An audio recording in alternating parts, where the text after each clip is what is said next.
Қоштасар уақыттың жеткеніме, сынаптай сағаттың өткеніме, қимай барамын бақшам мен сені, сығарып шалшы сен бүгін мені. Қоштасып бақшаммен ән саламын, әдепті ақылды мен баламын. Мектепке барамын биыл күзде, биыл күзде. Қимай тұрмын, қимай тұрмын, өз-өзіме сыймай тұрмын. Ұмытпаймын сіздерді мен, уәде берем, әлі келем. Рахмет айтамын апайларға, үйреткен баулыған жақсылыққа, білім мен өнерге құштар еткен, сендермен шәкірттер бақыт екен. Қоштасқым келмейді бақшамызбен, уақыттың талабы солай екен. Түлектер бақшада ұшады екен, шапалақпен. Қимай тұрмын, қимай тұрмын, өз-өзіме сыймай тұрмын. Ұмытпаймын сіздерді мен, уәде берем, әлі келем.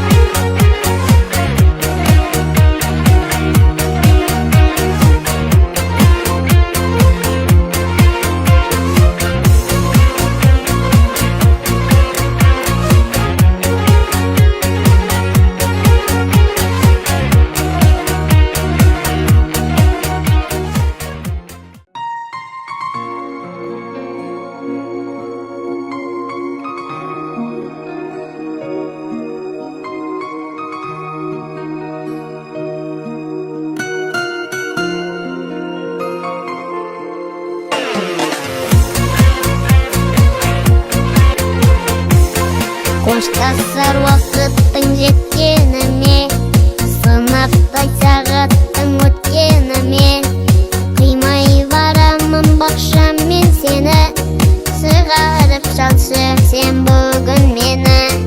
Қоштасып бақшаммен ән саламын, әдепті ақылды мен баламын. Мектепке барамын биыл күзде, биыл күзде. Қимай тұрмын, қимай тұрмын, өз-өзіме сыймай тұрмын.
балабақшадан болашаққа бағытымен көкке көтерілуге дайын.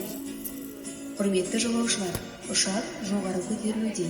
Қауіпсіздік ережелерін сақтап, белдіктеріңізді тағып, сүйікті балабақшамен қоштасуға дайындалыңыздар. Бізбен болашақтың аспанына бірге самғаңыз.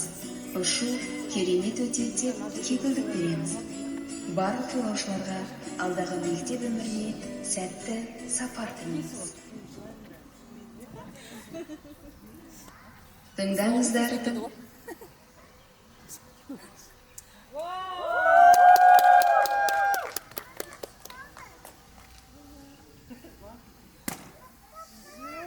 Бастаймыз. Кім сөйлейді? Апай қасында тұрыңыз. Тыңдаңыздар, қарап тұрмаңыздар, ақындарына, сиқырлы сөздеріңе, бәріңіздің балабақшам танығам. Армысыздар, құрметті біздің қонақтар, армысыздар, аяулы біздің апайлар, құшақ жая қарсы алады сіздерді қарулы жастар, үйленбей әндер бүгін айтылар. Бастай отырып, білім мен тәрбие дәрісін сусындатқан апайымызды ортаға шақырамыз.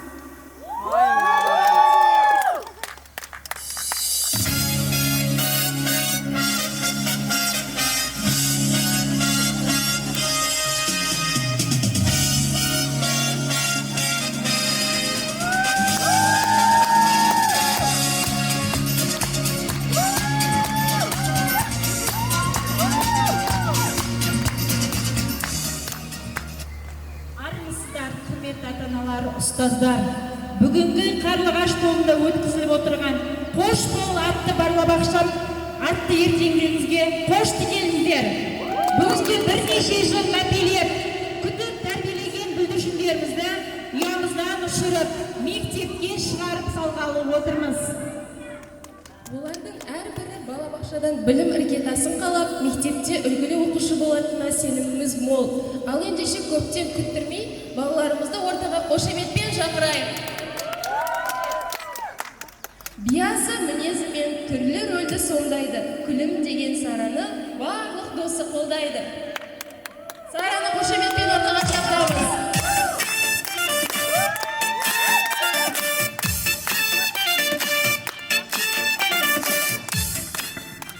Спортты жаны сүйеді, салауатты өмір сүреді, ортасында жүреді Айсұлтан топтың жүрегі. Айсұлтан!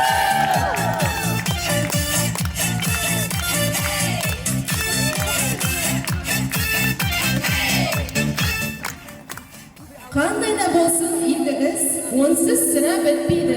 Гүл жайнаған ханшайым, жауқазын гүлге теңейміз. Ханшайымды ортаға шақырамыз.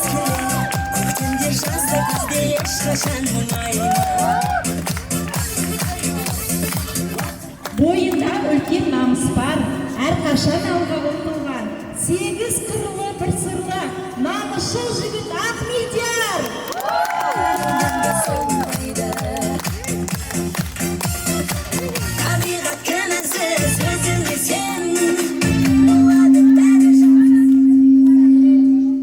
Сабырлы жайсаң мінезі адалдықты сүйеді. Бәрі де бәрі сыйлайды. Топтас құрбы Арунаны ортаға шақырамыз.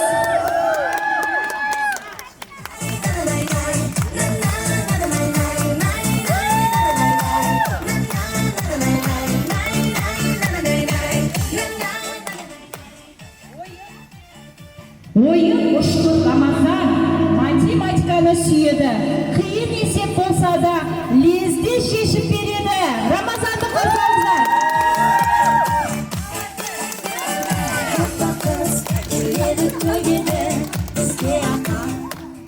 Ортамыздың ажары, Айсанем біздің ерке қыз.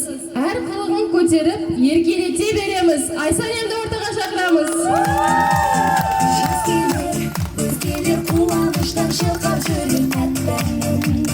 Айтыскер болу арманы өзі сондай салмақты. Нұрландырған ортаны біздің ерлік жан жақты. Ерлікті қарсаңыздар.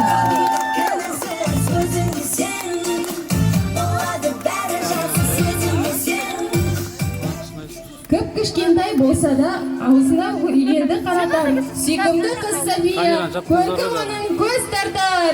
София ортаға шақырамыз.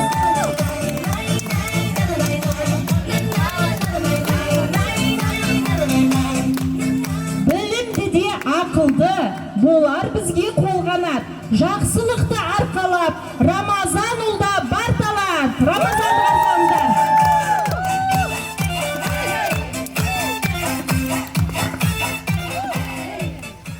Мына біздің Тамирис Ибалыда өнерлі, ақылы оның өте көп, сүйкімді болып жүреді. Тамиристі ортаға шақырамыз.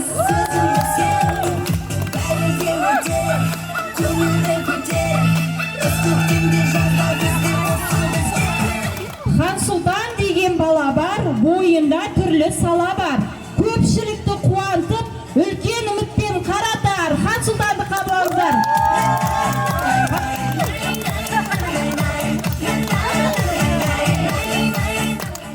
Ән салғанда шырқап бір, шаршамайды сыра бір. Ажар біздің өнерлі, сырын терең ұға біл. Ажарды ортаға шақырамыз.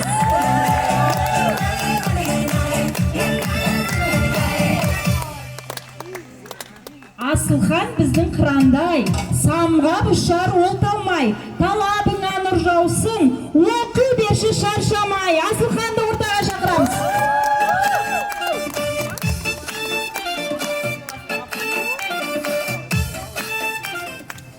Өзі шапшаң ақылды, айтқаныңды ұғар тез. Мың бұралып би билеп, Аружан қызымыз керемет. Аружанды ортаға шақырамыз.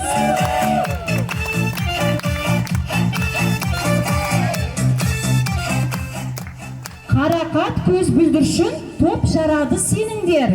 Жарқыраған бала қайды, өзі сондай сыпайы. Уайшан ортаға шақырамыз. Көктемде жазда күзде еш уақыттың бәрі бір мұңаяты Инабатты сұлу қыз, әдеміде сұлу қыз. Дария топтың еркесі, еркелетіп жүреміз. Дарияны ортаға шақырамыз. табиғат кінәсіз өзіңе сен болады бәрі жақсы сөзіме сен Алмаз деген ол да бар, қыздар оны мақтаған. Жарыс десе жайнайтын, топ намысын қорғайтын. Алмазды ортаға шақырамыз.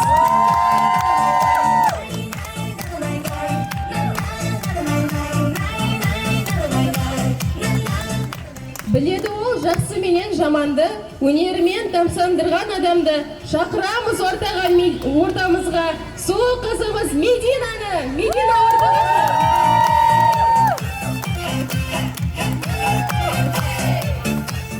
Өнермен талантты, шешендік сөзбен танылған. Таныстырсам онымен, Дін Мұхаммед есімі, Естай Димашты ортаға шақырамыз. Көріп арайланып атар қалаяқтарым жаз келер өзгелер қуаныштан шырқап жүрер тәттім Біздің Кәусар ақылды да салмақты, Ибалыда өнерлі, сүйкімді болып жүреді. Кәусарды ортаға шақырамыз. табиғат кінәсіз өзіңе сен болады бәрі жақсы сөзіме сен Еңбек сүйгіш, саудай талап бойында, өзі сондай салмақты. Нұркен ұлымыз ортада. Нұркен қабыл алыңыздар.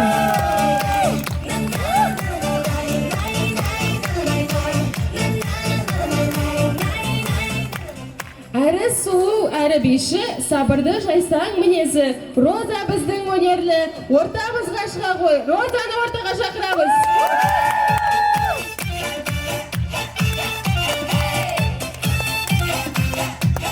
Парасатты ер жігіт ақылымен біледі. 8 қырлы бір сырлы, ел аман күліп келеді. болады бәрі жақсы сөзіме сен бәрі де өтер көңілден көтер Жалқаулықты жау санап, еңбекті дос көретін, көрікті де пысық қыз. Диляра біздің ортада. Диляраны ортаға шақырамыз.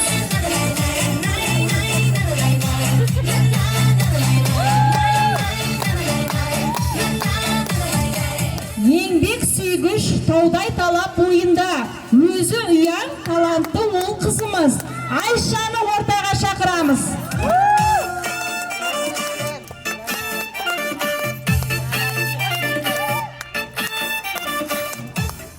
Тілі балдай баламыз, көркі сондай сымбатты, алғыр жігіт биязы, әдепті де салмақты, Алиханды ортаға шақырамыз.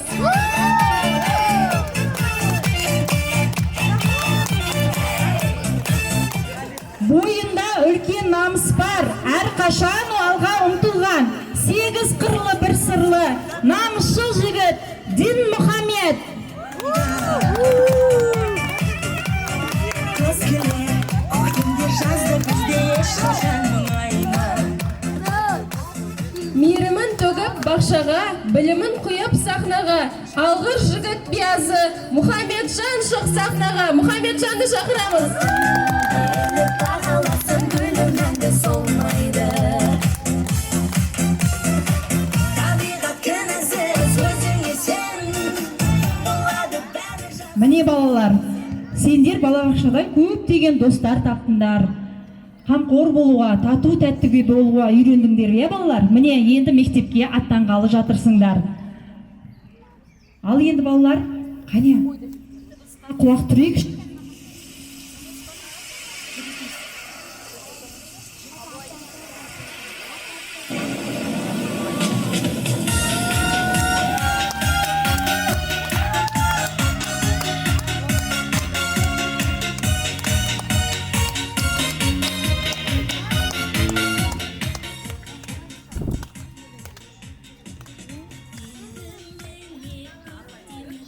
Төрт жыл тәлім тәрбие алып, өмірім сәт күлкіге толып, көптеген мерекелерді өткізген балабақшамызбен қоштасатын сәтте келіп жетті. Осындай мерекеде кесте, күні райы бұзылып, күннің көзі бұлтанып тұрғандай. Иә, замбы да тоқтаусыз ауыпты.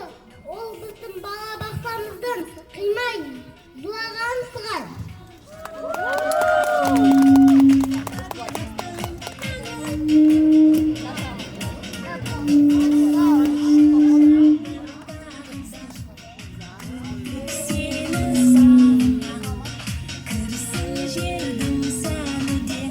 Иә, бұл жаңбыр емес балалар, бұл қимастықтың көз жасы. Сәби болып, 4 жыл бауырына басқан бүлдіршіндермен балабақша қоштасқысы келмей жатыр. Мәссаған, егер балабақшамыздың көңілін көтермесек, ол үнемі осылай жылап қала ма? Балабақшамызға алғыс айтып, өнерімізді көрсетіп қуантар. Я, қане достар, бір нәрсені күтіп, мәпелеп тәрбиелеген балабақшамыздың өнерін пақ етейік. Мерекеде сызылтып ән салады, ән айтып та би билеп те жан салады. Бұл ұлы мерекеде ән салғанда бүкіл ел шапалақтап қарсы алады. Олай болса балалар, біз мектепке барамыз, әнін бірге шырқайық.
қайдасыңдар балалар?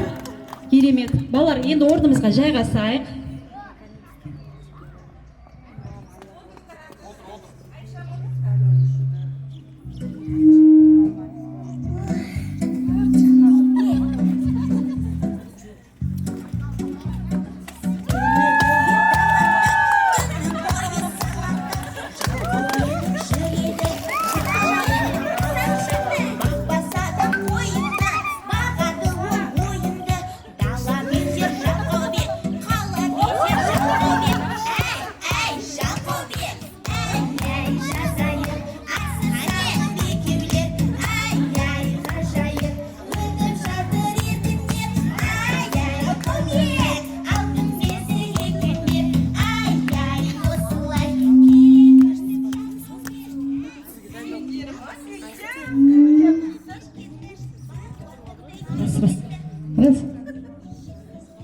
Не болды сонша?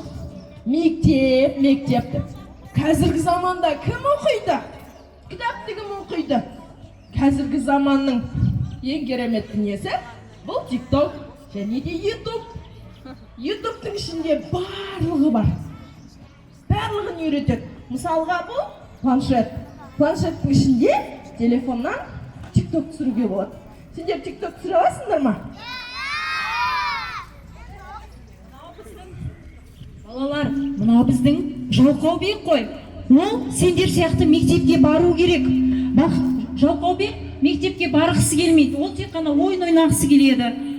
Телефонда көп отырады. Солай дұрыс па, балалар?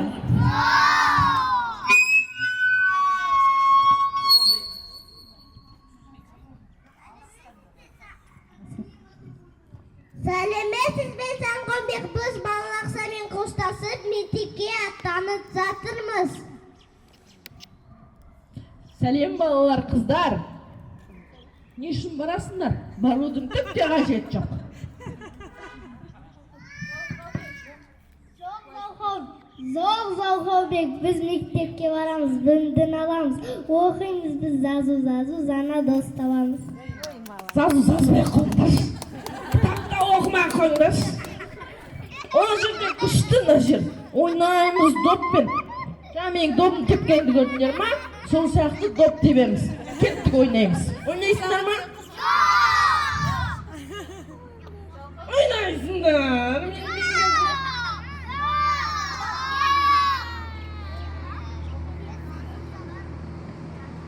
Жалқаубек, сен мектеп туралы ойлағың да келмейді мүлде. Бірақ мектеп сені көп нәрсеге үйретеді. Біздің балалардың тақпақтарын тыңдап көрші, мүмкін ойың өзгеріп қалар. Ал көрейік. Мектеп ана шақырады біздің алдан. Алдымызда әлі талай сан арман. Қоштасақ та балабақшамен деп, балалардың ізгі тілектерін қабыл алыңыздар. Сахнаға шығады Алихан, Тамирис, Ахмедияр, Димаш, шыға ғой. Диляра, Айша, Уайша, Мұхамеджан, шыға қойындар.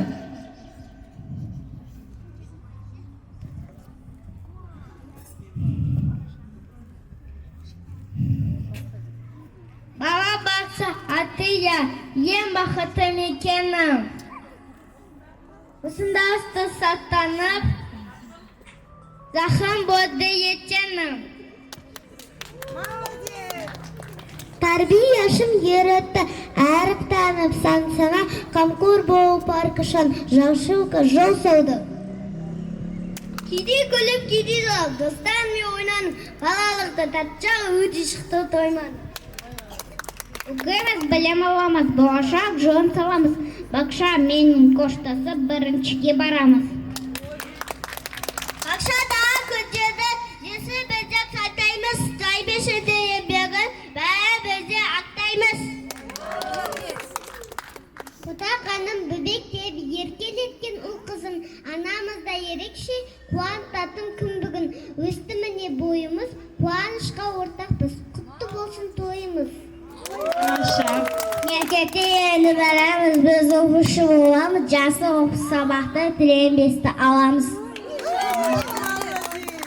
Әдіп танып санаймыз, кітап оқып талаймыз, жақсы оқып сабақты Аманға біз барамыз. Жарайсыңдар балалар, көрдің бе Жалқаубек, біздің балалар қандай ақылды, қандай білімді. Сен де мектепке баруға ақыл беремін. Жалқаубек, қане балалар, бізде тағы да Жалқаубекке өз өнеріміз көрсетейікші, я? Қане, бәріміз попуриға тұрайықшы.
Бұл біз қазақтың қыздары, қазақтың қыздары.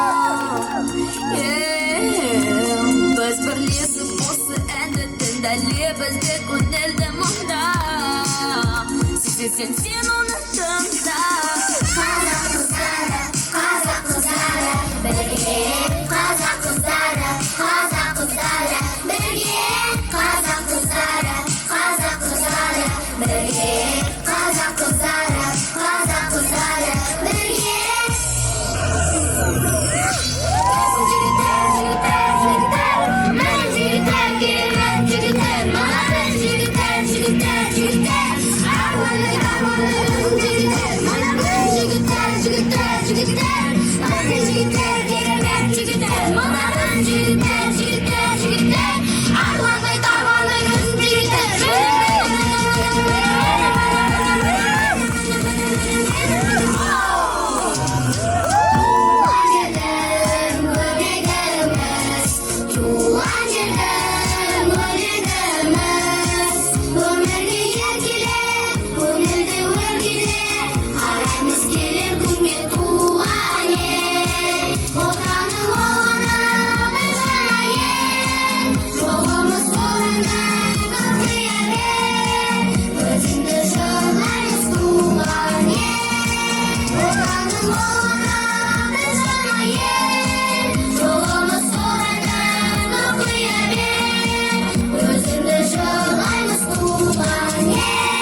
Жарайсыздар балалар, орныңызға жайғасыңыз. Жарайсыңдар балалар. Рахмет сендерге. Мен барлығын түсіндім. Мені кешіріңдерші. Мен енді жалқау болмаймын. Тәртіпке келемін. Жарайды Жалқаубек, енді мектепке дайындала бер. Оқу құралдарын дайындап, енді бізге қосылсаң болады, Жалқаубек. Сәттілік саған, Жалқаубек. Сау бол, Жалқаубек.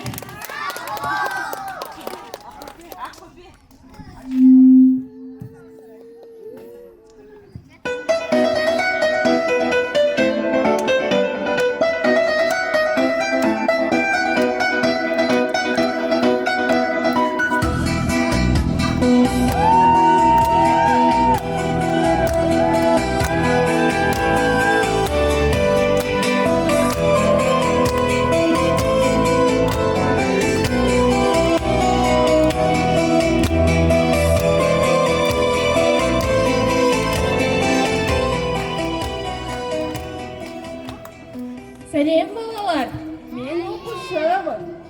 Қалдар қалай балалар? Мен оқушымын. Бүгін мен сендерге білім мен достыққа толы тың әлемге сендерді саяхатқа алып кетуге алып келдім. Енді балалар, сендердің білімдеріңді тексеру мақсатында мен сендермен бірге ұшаққа ұшыру мақсатында сендерге сұрақ қойсам, дайынсыңдар ма балалар? Ал ендеше менің бірінші сұрағыма жауап беріп көріңдер балалар. Қазақстанның астанасы қай қала балалар? Ой, жарайсыңдар. Үш бұрыштың неше бұрышы бар балалар? Керемет. Балалар, дыбыстар нешеге бөлінеді? Қандай дыбыстар болып бөлінеді балалар? Ой, жарайсыңдар балалар. Онда сендермен бірге білім бағбанына атты ұшаққа отырып, достық пен білімге толы тың әлемге ұшуға бірге шақырамын балалар.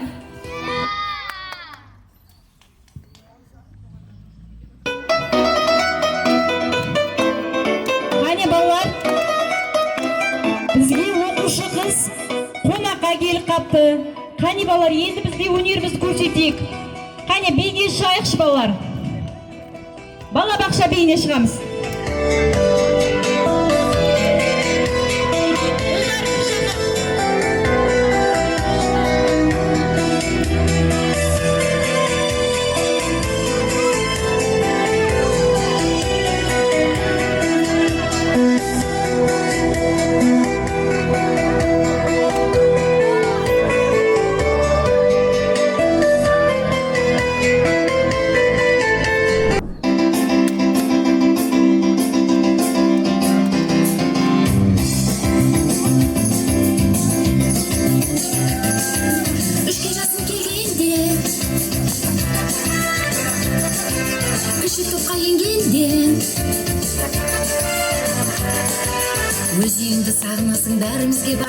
жаңалықпен танысасың, айтыңдаршы, бұл қай жер өзі?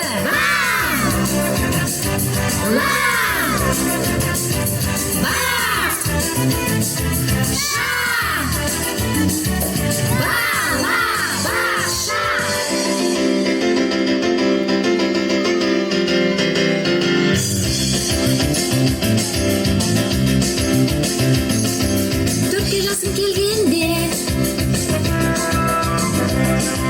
орта топқа енгенде, ой деп ойдыратын, билетіп жандыратын, әсем әндер салдыратын, айтыңдаршы, бұл қай жер өзі?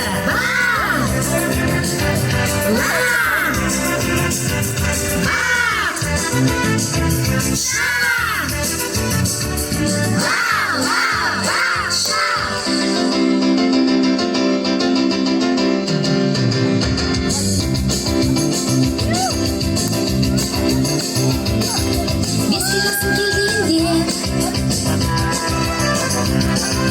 үлкен топқа енгенде, әріптерді жаздыратын, суреттерді салдыратын, алғаш білім алдыратын, айтыңдаршы, бұл қай жер өзі?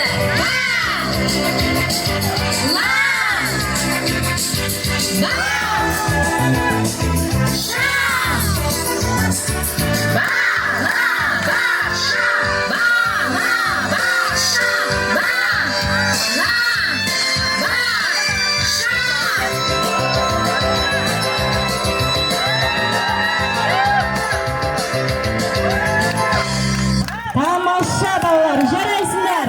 Орнымызға жайғасамыз.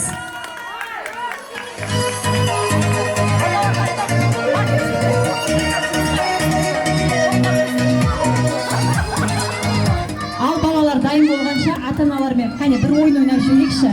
Ата-аналар шығыңыздаршы, бір 3-4 ата-ана, 5-6 ата-ана болады. Келіңіздер. Келіңіздер ата-аналар.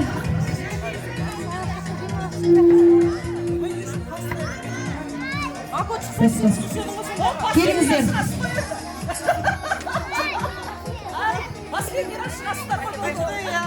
Бәріңіз тұрыңыздар, сахнаға қарай. Тұрыңыздар.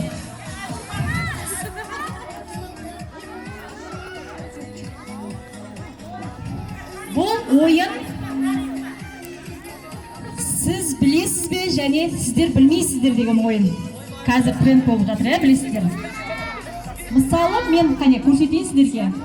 Мысалы, мен білесіздер, мен тәрбиешімін. Ал білмейсіздер, менің мамандығым психолог. Ал сіздердің қандай қырларыңыз бар, соны айтып өтсеңіздер. Білетінімізді, білмейтінімізді айтасыздар. Мені Мұхамеджанның мамасы деп білесіздер, мен және мұғаліммін. Мен Темиристің мамасымын, мен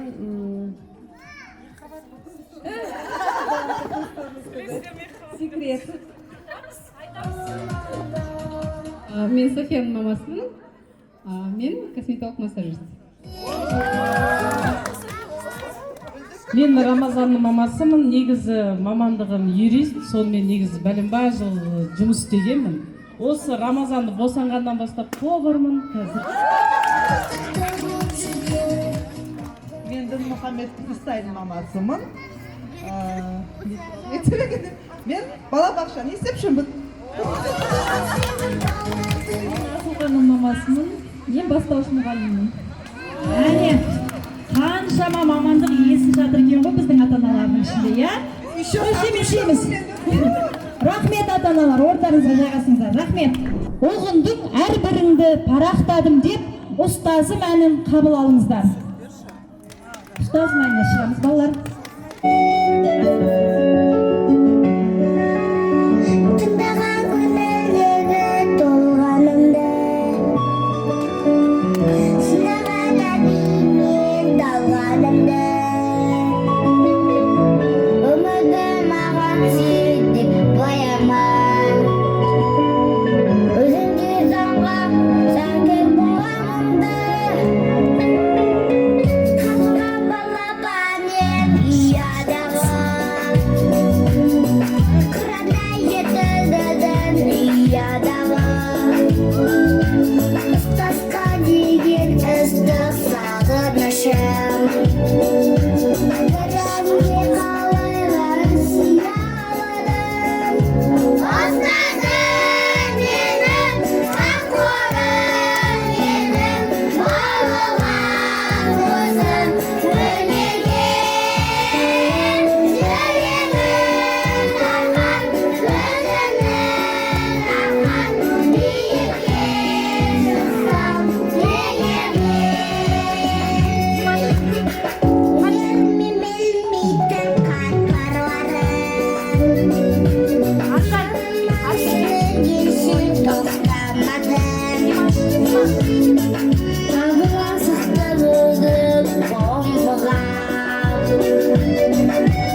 Ары қарай жалғастырайық кешімізді. Ортаға қане тақпағымен балалар шығамыз. Келе ғой. Создайте вакансию в сервисе Каспи Работа. Укажите. Аруна келе ғой. Мына жерден бастаймыз. Келе ғой.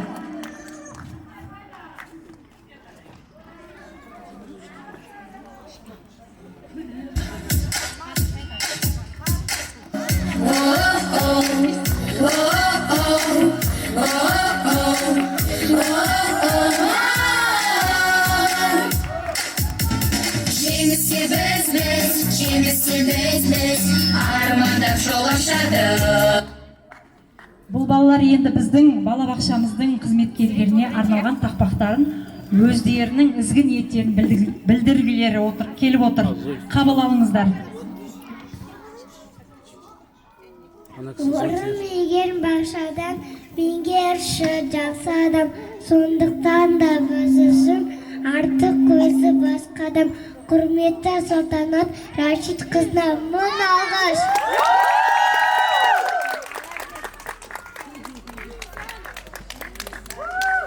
Асырас. Керемет. Ол менен қызбыз, ертеңі бізбіз. Әлдемай ма құймақ па, палау ма әлде сопа ма, кек болса бау қаймақ, туады әке суытады, тәп-тәпті тамағы, баям апайға мың алғыс. Мәриямның болашағы, арманы азат, оқуда озат, бәріне жүреді бізді сақтап. Тобылсыға жайкен, ақын айтып тұрады. Әсия апайға мынау қыз. Асия апайымыз келе алмай қалды, енді денсаулығына байланысты. Салтанат Рашид.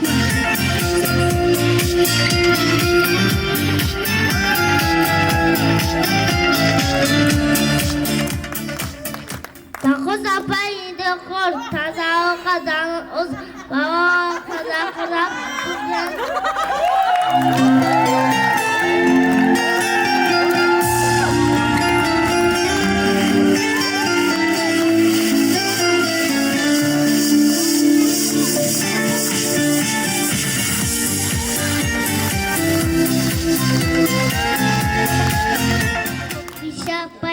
Асылжан бізге бейреду, бізге арман, әр қимылы өнерге жақыраған бір шам. Биша апайға рахмет.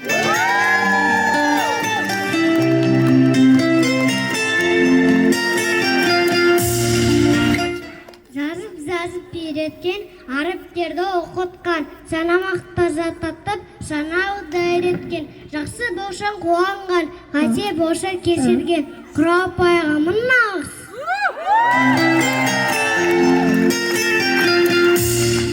Бірді батап қараған, оның кезім сақтады, ақ төсетке сатысқа, басымен сипатқа, мен апайға мағыз.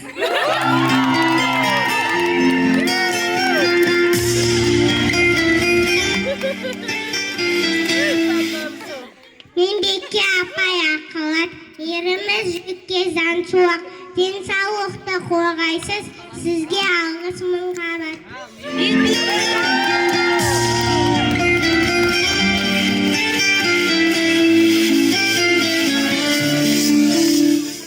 Ашпасыны сыйлаймыз, еңбегін бір сыйлаймыз, әнді тағам бергенде Наташа апайға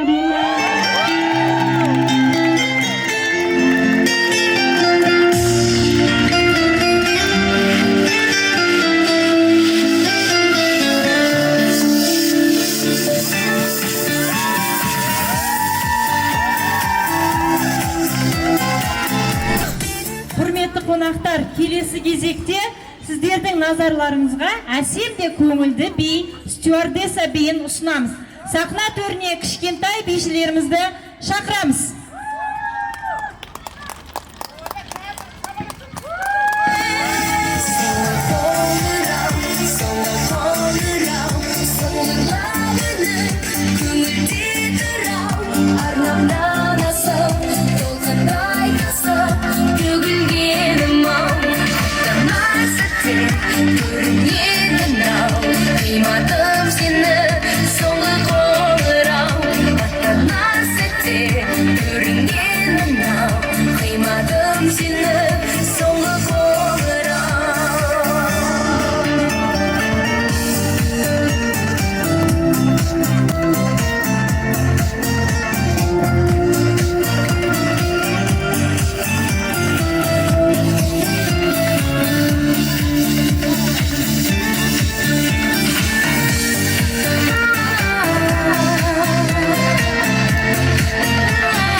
Si ennuyé, ni pour moi c'est l'époque rêvée, soit en arrière de le passé, jusqu'à l'époque du swing. Pas de rock, pas de yé-yé, ni classique, laisse-moi danser, ma musique préférée, vive l'époque du swing.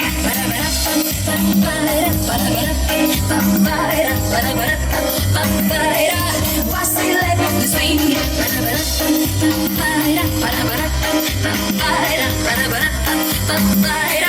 Vive l'époque du swing.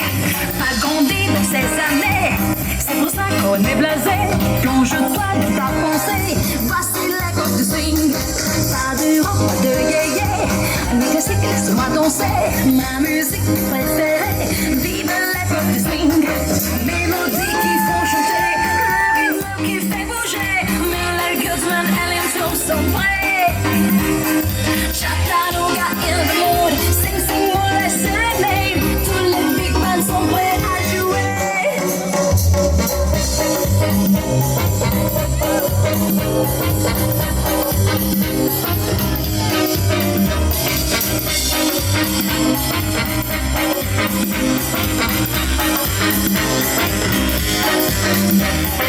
Pas grandi ces années, c'est pour ça qu'on est blasé. Plonge-toi dans ta pensée, voici l'époque du swing. Pas de rock, pas de yé-yé, ni classique, laisse-moi danser. Ma musique préférée, vive l'époque du swing.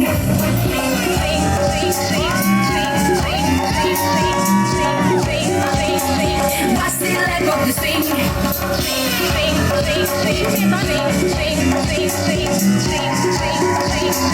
Vive l'époque du swing. Mélodies qui font chanter, le rythme qui fait bouger. Miller, Goodman, Ellen, sont prêts. Chattanooga in the mood, sing, sing, more, let's serenade. Tous les big bands sont prêts à jouer.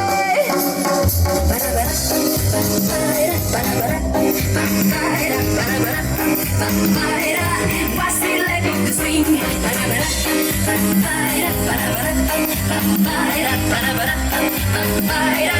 Vive l'époque du swing.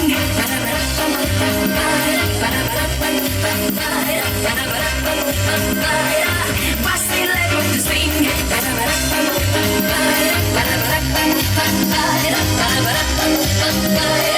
Vive l'époque du swing.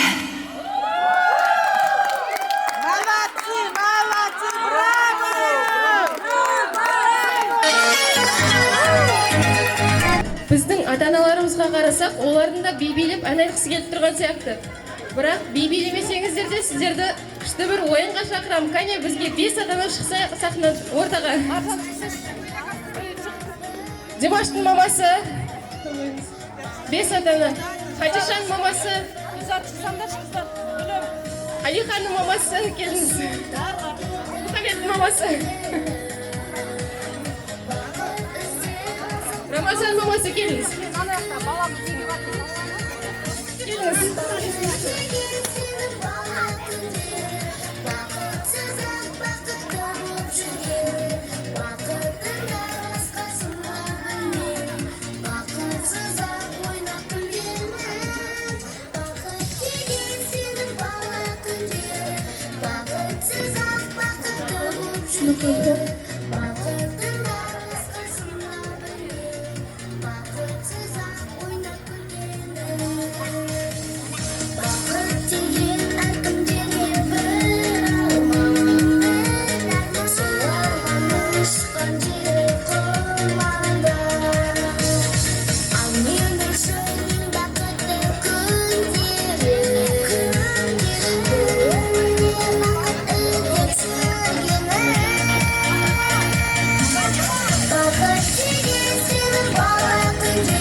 Мұнда ата-аналар сіздерге әріптер берілген. Қазір мен бір жұмбақ жасырамын. Сол әріптерден, осы әріптерден жұмбақты құрастыруларыңыз қажет. Арттарыңызда және алдарыңызда әріптер бар. Солай өздеріңіз ыңғайына қарай тұрасыздар енді. Ең бірінші сұрақ, жұмбағымыз қабат-қабат қаттама, ақылың болса аттама.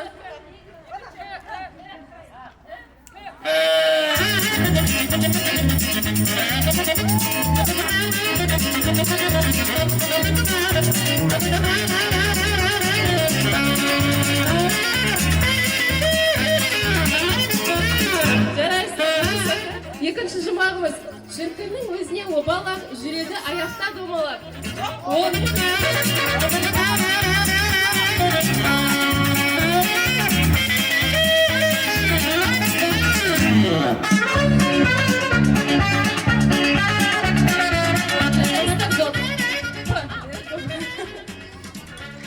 3-ші жұмбағымыз біздің тұмсығымен қозғалар, соңында қатты із қалар. Қандай ол? Бізде аппақ із қалар.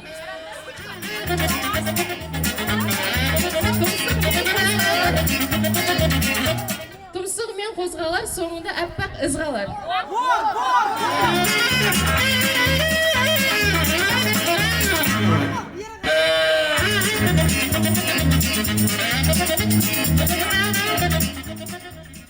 Аяғы бар өздігімен жүрмейді, жүру үшін біреу оны сүйрейді.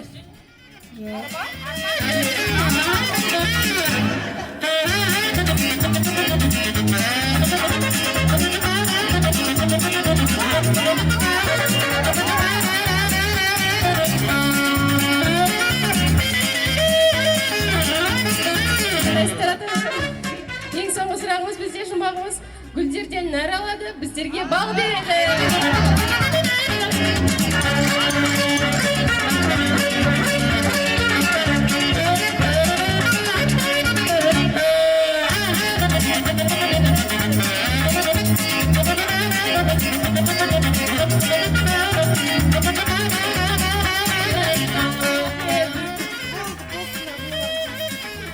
Ендеше ортаға балауса тобының сұлу да сүйкімді қыздарының жетіген әнмен қарсы алыңыздар.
Идина мен Рамазан. Балабақша менен келіп.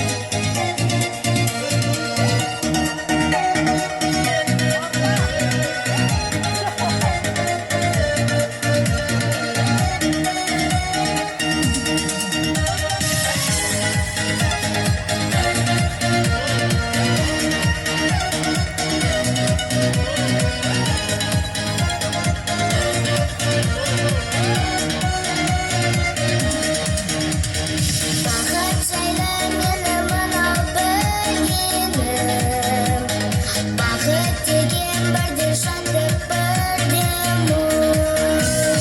Бақытты суықтар кетіп түндерім, бақыт іздеп азаптанса кімде-кім. Бақыт деген сенің бала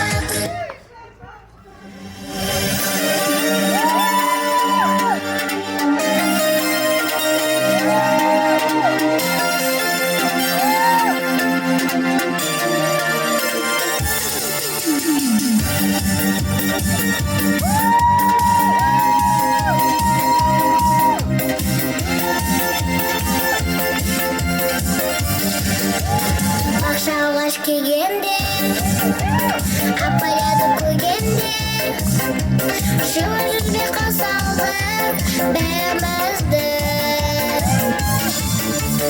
Берме қалаған, әжеге жасалған, қуашақ шуланған, тәрбиелешілер. Балабақша, болашаққа жекелейді асылда. Балабақша, болашаққа жекелейді асылда.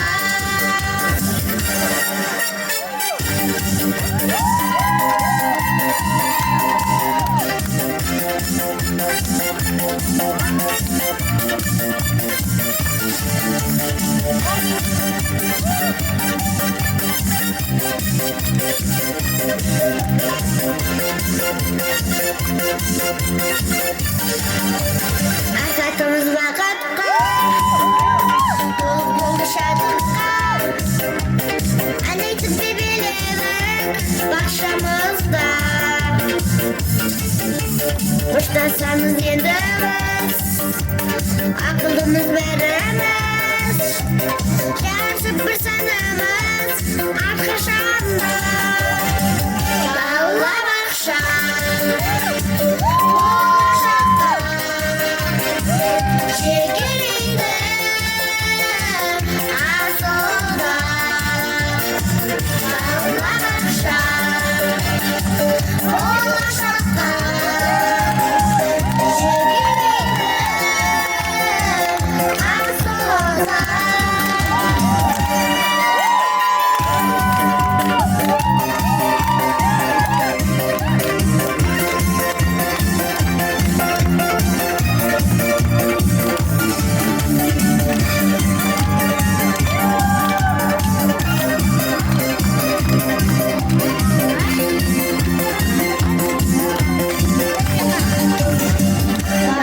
Балабақша, болашаққа жекелейді асылда. Балабақша, болашаққа жекелейді асылда.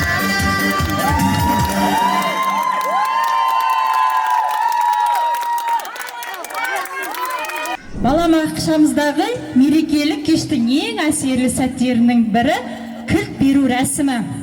Бұл рәсімде даярлық топ балалары балабақшаның символикалық кілтін ересек топ балаларына табыстайды. Сахна төріне бүлдіршіндерімізді шақырамыз. Дәрия, келе ғой.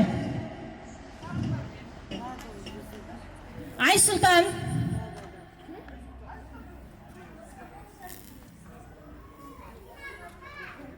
Жоқ, балауса тобындағы Айсұлтан. Қуат Айсұлтан.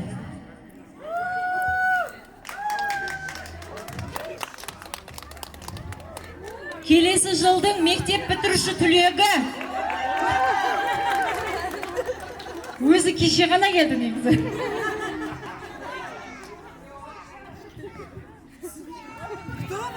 Алтын күтті алатындар қолдарына, ашылады білім әлем жолдарына. Әріп танытсан үйреніп өсіңдер тек, бақыт толсын балғын таза ойларына.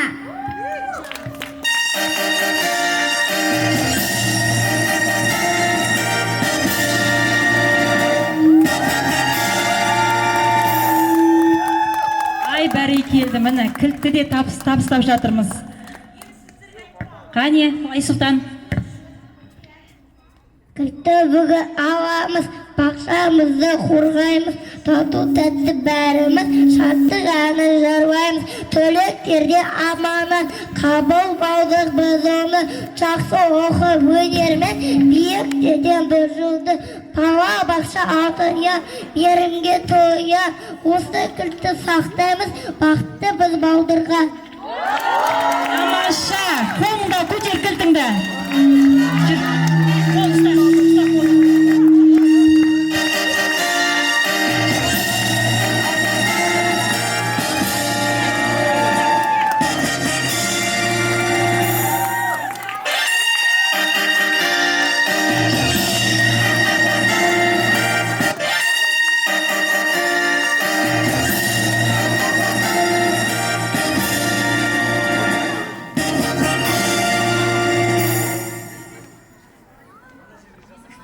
Апай точно кішкентай бала ма?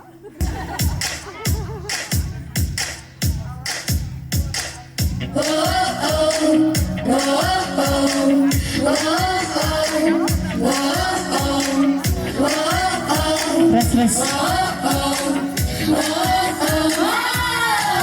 Кешіміздің ең әсерлі сәті қоштасу вальсы. Қарсы алыңыздар.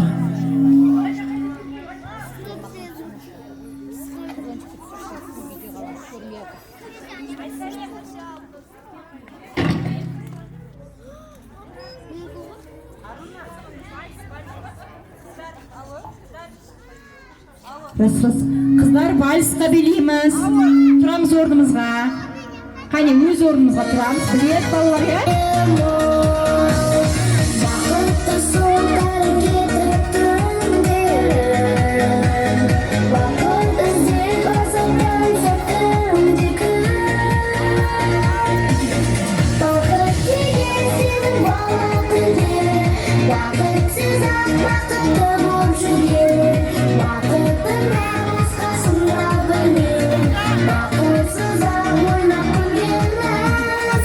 Бақыт деген сенің бала күндерің, бақытсыз ақ бақытты боп жүрген.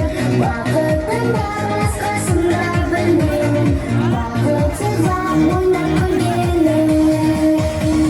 Бақыт деген әкімдерге бір алма, Камераны жаппайықшы, өтініш. ал мен үшін бақытты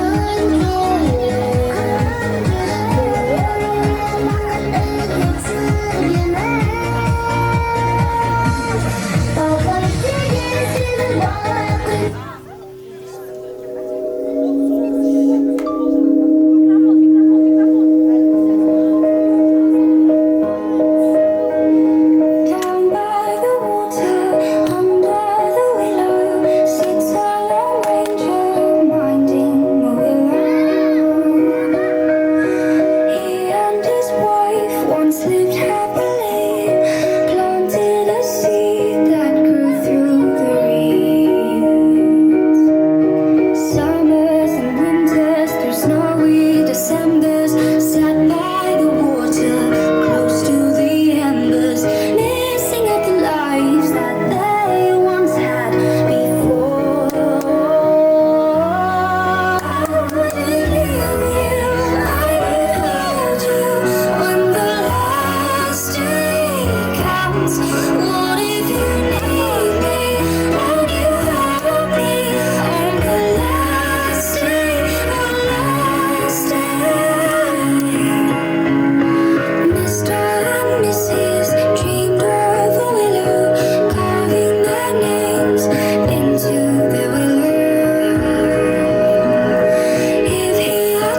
spoken, love would return. Spoken inside, too soft to be rude.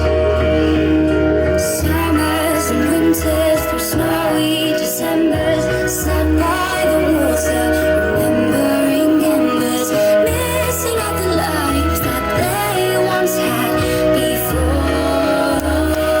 I wouldn't leave you, I would hold you when the last day comes. What if you need me? Would you hold me on the last day, last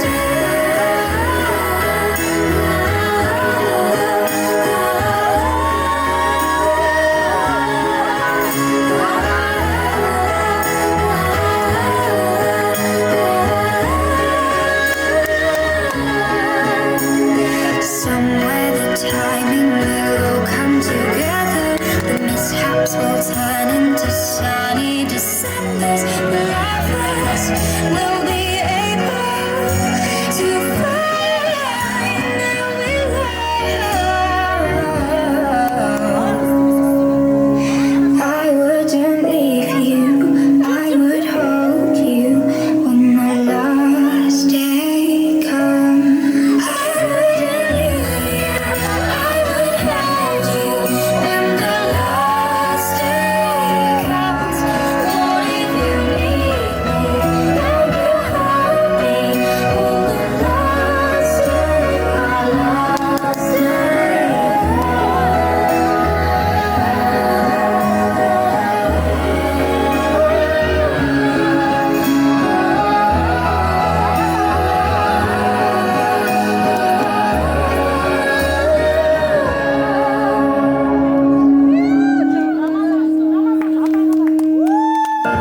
So tell me when you're ready, I wanna run with you. Tell me where you're headed.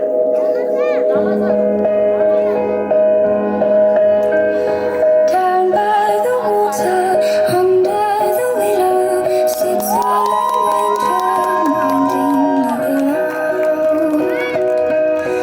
He and his wife once lived happily, planted a seed that grew through the reeds. Summers and winters through snowy Decembers, sat by the water, close to the embers, missing out the lives that they once had before. I wouldn't leave you, I would hold you when the last day comes.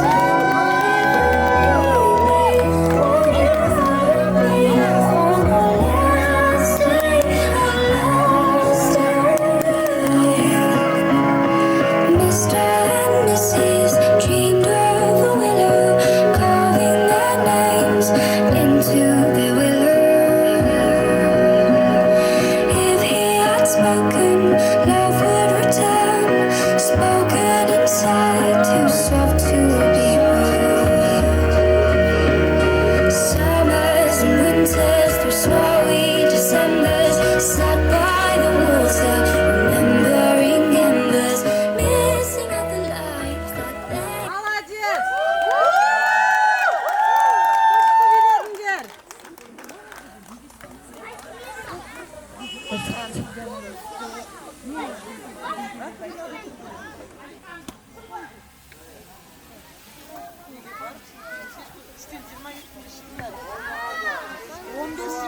білім нәрін бойына сіңірген құралай ұстазымызбен әсем әнді де мың бұралған биді де билейтін Ажар қызымызды ортаға шақырамыз. Қоштасу әнімен қабыл алыңыздар.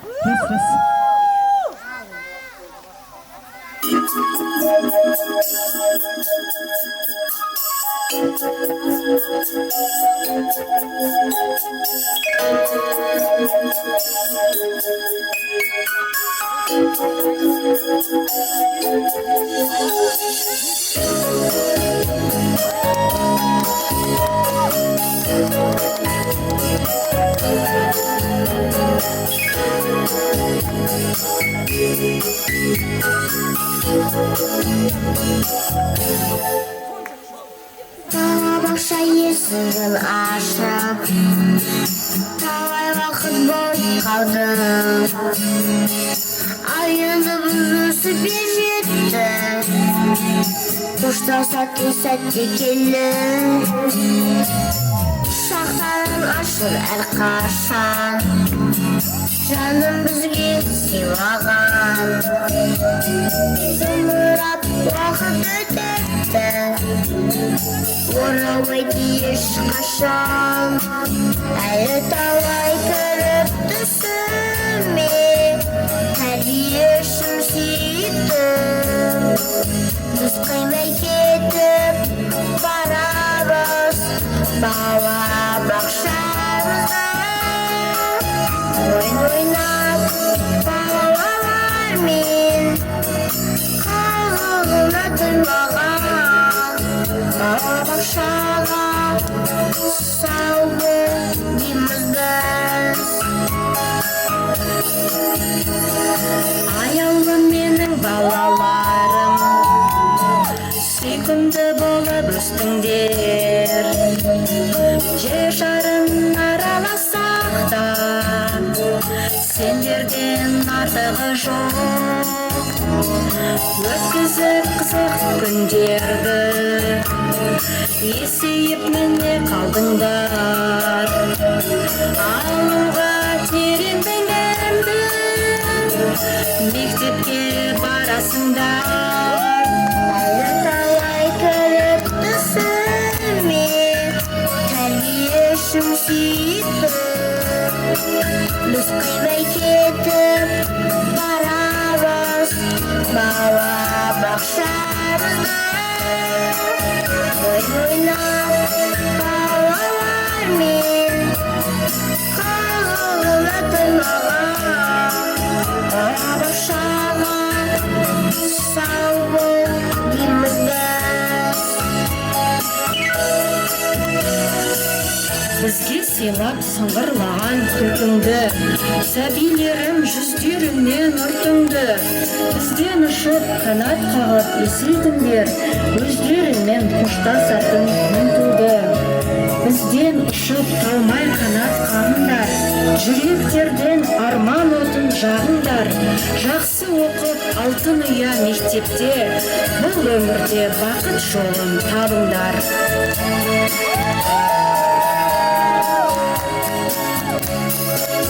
әлі талай кіріп түсіме тәрбиешім сүйіктім біз қимай кетіп барамыз бала бақшамызда ойын ойнап балалармен қызығына тоймаған балабақшаға сау бол дейміз біз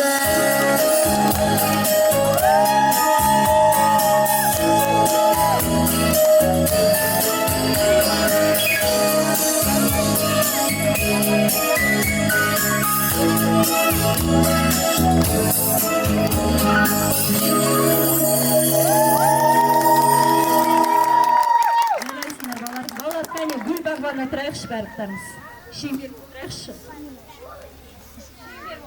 шеңбер құсайық балалар шыдаймыз соңғы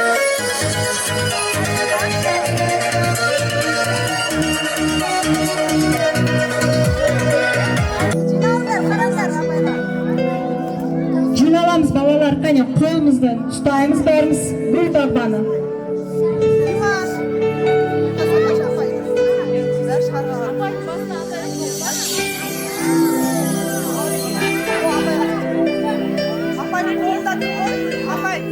Басыңыздан ауыстырмайсыз ба? Асылхан қолдан ұстаймыз Асылхан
келген күннен бастап күн болып шуағымды шаштым. Жел болып маңдайынан сипадым. Жаңбыр болып білім нарымды шаштым. Енді менің гүлдерім, отстау гүлдерім өсіп өніп жайқала түсті. Мен оларды бастауыш деген білім бағбанына жібермекпін. Жолдарың ашық болсын балапандарым. Қане орындарың тұрыңдар. Менің отстау гүлдерім өсіп өніп жайқала түсті. 4 жылдың ішінде. Келе ғой балалар, келіңдер.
Сөз кезегін Қарлығаш балабақшасының меңгерушісіне Салтанат Рашидқызына бергімізге отыр. Келіңдер балалар, бәріміз тұрамыз.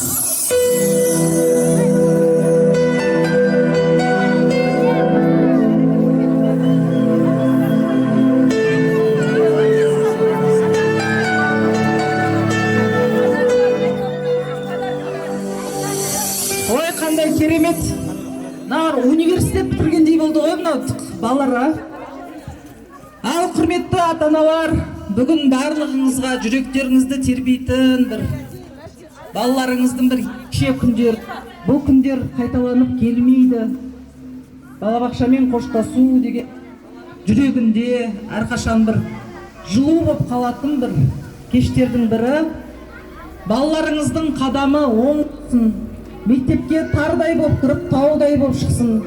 Алдынан тек қана жақсы жандар кездесіп, болашақтары жарқын болып, жақсы оқу орындарына түсіп, жақсы білім алып, бір қазақ еліне, халқымызға қызмет ететін үлкен бір тұлғалар мен азаматшалар болсын. Адамның, ата-ананың бақыты баланың ойнап күліп жүріп жүргені. Сол бақытты сіздерге әрқашанда тілеймін. Бақытты балалық шақ болып, балаларыңызбен бақытты өмір сүріп жүре беріңіздер.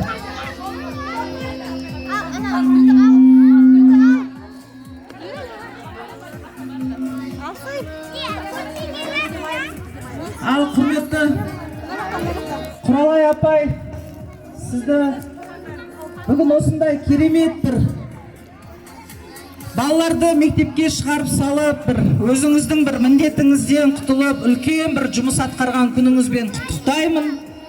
Баланың жүрегіне жылу табу, баланы өзіне қарата білу, бұл оңай дүние емес, әр адамның қолынан келе бермейтін дүние. Сол сезімді сіз осы балалардың арасында оята білдіңіз. Сіз осылардың жүрегіне бір жылулық бере білдіңіз. Аттайтын қадамдарына сенімділік бердіңіз.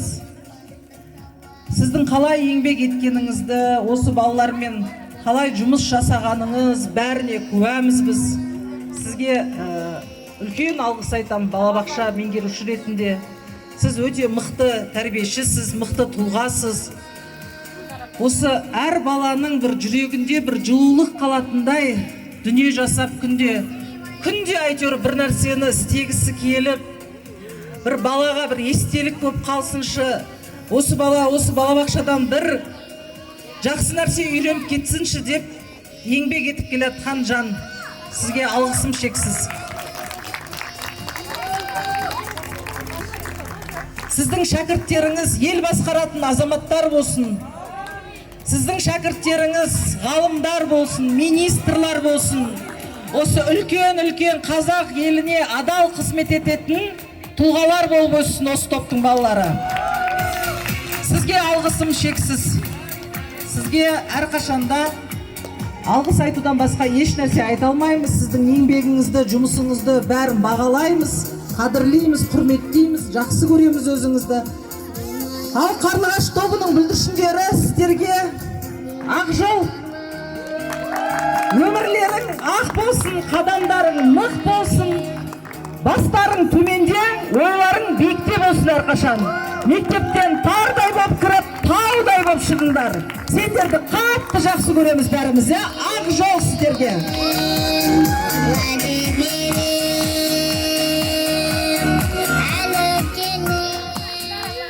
Құрметті балалар, құрметті ата-аналар, барлықтарыңызға рахмет. Қоштасу кешің міне жақсы өтті деген сенімдеміз. Қазір тұра тұрыңдар балалар, 1 минут.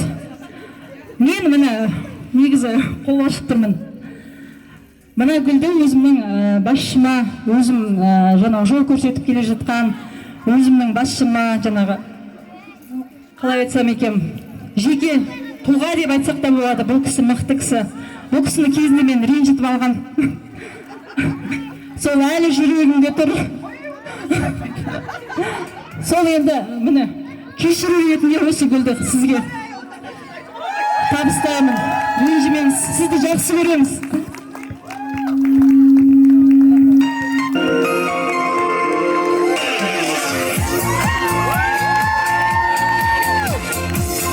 Қоштасар уақыттың жеткенімен, санаттай сағаттың өткенімен, қимай барамын бақшам мен сені, сыйладым жақсы сен болдың мені.